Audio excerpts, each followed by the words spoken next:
সুজি দিয়ে আজকে দারুণ একটি ডিজাইন করে পিঠা তৈরি করে নিয়েছি। আর সুজির এই পিঠাটি দেখতে এতটাই সুন্দর হয়েছে, মনে হচ্ছে যে ভাজার আগেই পিঠাটি খেয়ে ফেলি।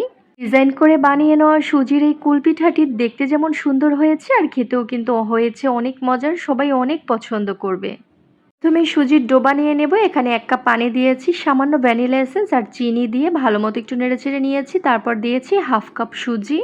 যে অনুযায়ী বানিয়ে নেবেন সেই অনুযায়ী কিন্তু পানি আর সুজি অ্যাড করবেন। এখন দিয়ে দিচ্ছি 1 টেবিল চামচ পরিমাণ গুঁড়া দুধ। এখন ভালো মতো করে একটু নেড়েচেড়ে নিয়ে একটি প্লেটে উঠিয়ে নিচ্ছি সুজির ডোটা। ডোটা মেখে নেওয়ার জন্য এখানে আমি একটি ডিমের কুসুম ব্যবহার করব। তার আগে এখানে 1/2 টেবিল চামচ পরিমাণ ঘি দিয়ে দিলাম, এতে কিন্তু খুব ভালো একটি ফ্লেভার আসবে।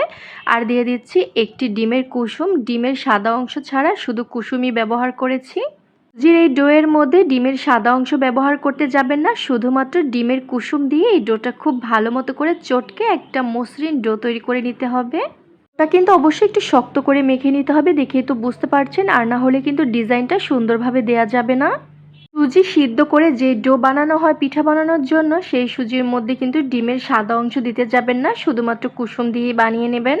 ডিমের সাদা অংশ দিতে গেলে কিন্তু এই সুজির ডোটা ভালোভাবে তৈরি হবে না, অনেকটা নরম হয়ে যাবে। তো দেখে তো বুঝতে পারছেন এই পিঠাগুলো আমি কিভাবে তৈরি করে নিচ্ছি। 2 হাতের তালুতে ঘুরিয়ে কুলপিঠা বানিয়ে তারপর এরকম একটি স্টিলের স্ট্রেনার নিয়েছি। এই স্ট্রেনারগুলো কিন্তু আমাদের বাসায় সবসময়ই থাকে। পাশে রেখে একটু হাতের উপরে নিয়ে ঘুরিয়ে নিলেই কিন্তু খুব সুন্দর একটা ডিজাইন হয়ে যাচ্ছে। সবগুলো এই সুজির কুলপিঠার ডিজাইন আমি একইভাবে তৈরি করে নিয়েছি। দেখুন কত সুন্দর হয়েছে দেখতে। মনে হচ্ছে যেন সুজির এই ডিজাইন করা কুলপিঠাগুলো না ভেজে এভাবেই সাজিয়ে রেখে দেই। সুন্দর পিঠা বানানো দেখলেই কিন্তু ভালো লাগে।